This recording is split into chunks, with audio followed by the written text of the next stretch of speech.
Hey guys, it's been the Coin Geek at Old Pueblo Coin, and I want to thank everyone for watching and also supporting the channel because of you.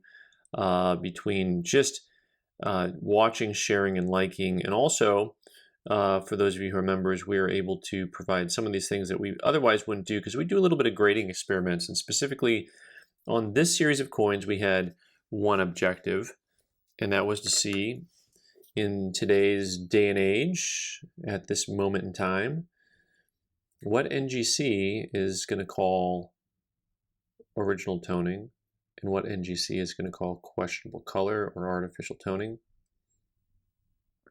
And we'll see if any of this stuff shocks you or surprises you. Starting with this peace dollar, rarely seen toned peace dollar, and when I say rarely seen, peace dollars just don't tone like Morgans do. It's really fascinating to me because, what was it? Some type of climate change? What did they put in the metal was completely different. Were they stored differently? Were the planchets treated differently? But rarely do they tone, and usually they tone a little bit more like this, like what I call mottled toning. They don't usually tone over in a brilliant rainbow kind of fashion. NGC called this an MS64. And for those of you playing along, we did send these in on the economy service, and it did take pretty much a full 3 months before we got them back. So it was a long haul. This coin really has nice eye appeal in the light, and even a little bit at the darker angles. So when you get it to a sharp angle here, you can still see the luster flowing underneath the coin, underneath the toning. So sometimes you'll have toning and the coin really looks very flat at a sharper angle, but this coin still has a lot of luster to it. And overall, very pleasing coin. Actually, probably not that far from getting the next grade up. It's got this nice big mark right there on the back of the neck, which is pretty visible.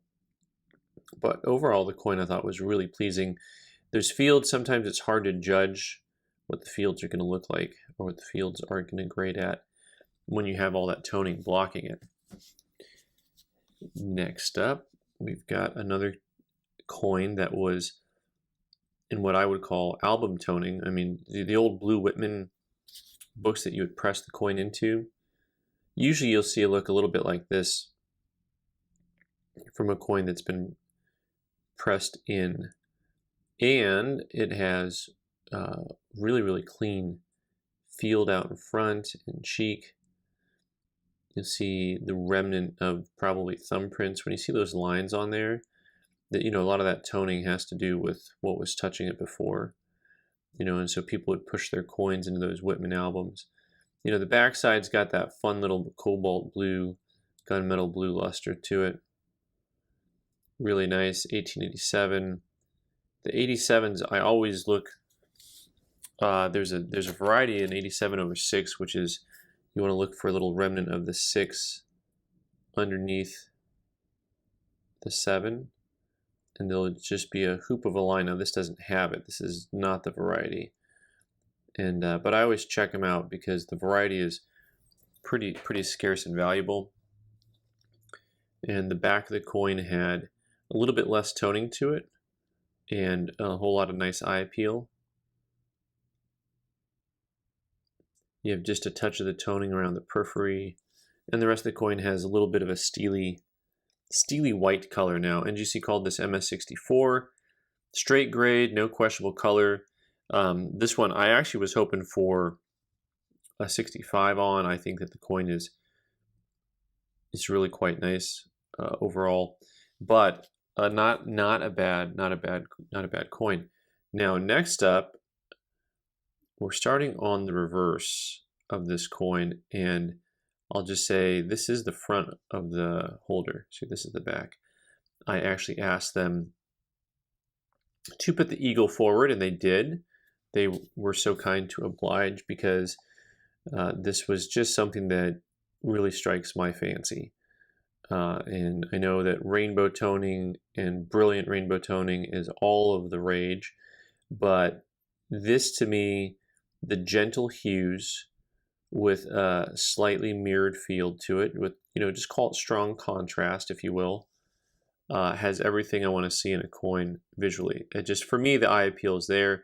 It's got a couple little contact marks over here. Got that little bit of, actually looks like a little bit of schmutz or something there between the the leaves and the feathers. But overall it's got great eye appeal. And then on the other side of the coin, on this 1884 New Orleans mint, you do have a lot of chatter and heavy marks on the cheek and chatter in the fields. It still has a little bit of that same kind of toning and contrast to it that the obverse has, that the reverse has, I should say. But overall, MS63, of course, the split grade on this would be pretty wild, because this side is, I think MS63 is really a very fair grade for the coin. And then this side, I think, is probably a whole lot more like a 65. It's not a crazy high gem mint state, but it has very few contact marks, really beautiful open fields, and a nice look to it. All right, now we're getting down to some of the nitty gritty. And there was a video that I put out that had these coins in it ahead of time, and it was a collection full of coins from a little old lady, so to speak. So it was really bizarre to see some of the color patterns that we saw. Now, this coin in particular, when I saw this coin, I thought that it was original. Like when you see the light teal to blue, to me that's usually an original color. And now this is an 1888 Philly mint. Now when I got to the obverse though, when I start seeing some of the darker, what burgundy type colors, I start to get a little concerned about whether or not it's original. So now the tricky part, of course, is that in a way, artificial toning is a matter of intent in some way, because the toning on coins happens very naturally depending on the environment that the coin is left in. So NGC straight grade MS62,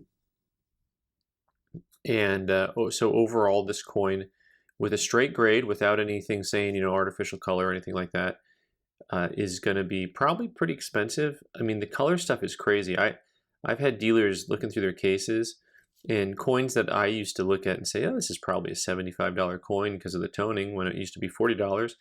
And now those same coins I see guys pricing for $250, $350, $400 for the ones that have really nice, really brilliant toning.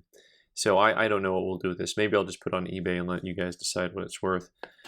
Last but not least is one that I pulled out to send in because I thought, my goodness, and this is from the same group as that previous coin. This is an 1889. And I looked at it and I said, this is artificial. The weird thing is, now on this side, you'll see color patterns that are very similar to the previous coin. It was this side of the coin that made me think that this is not original, because just whenever I get into those darker colors like this, I always look at them and think that they've been played with, especially when you see just kind of a, well, they will call it a crayon look, like it looks like somebody colored over the coin, when it looks like the toning is like on top of the surface instead of embedded in the metal. I don't know if that makes sense or not, but that is something that is a way that I've heard it described many times. Now, this also reminds me of when people when they change the metal color on, like, you name it, right? Like your keychains or your lighters. I'm trying to think of a piece of metal that people get these colors, and when I look at this, I think, yeah, this, they use that oil slick to really change the colors up on these things. That oil slick look. AU58 straight grade. This one I was really surprised by, and we'll see what happens, because I had more of these, and I think I sent them into PCGS to get graded. When I say I think I sent them into, because months go by, and I'm supposed to remember all this stuff, but months go by in between the time I send something off and the time it gets back. Meanwhile, guys, the funny thing is, it's been taking a long time. I've actually been sending stuff in at a pretty regular pace, So it's not like when I have a bunch of open box videos that I sent everything in within a 3-day window. It's just that they kind of had this weird backup and then they started sending stuff back in. So you guys can take a look and tell me what you think. Really interesting results in my book because I was expecting them to give me some of those questionable colors on that stuff. So thanks so much for watching, guys. You can leave your comments down below.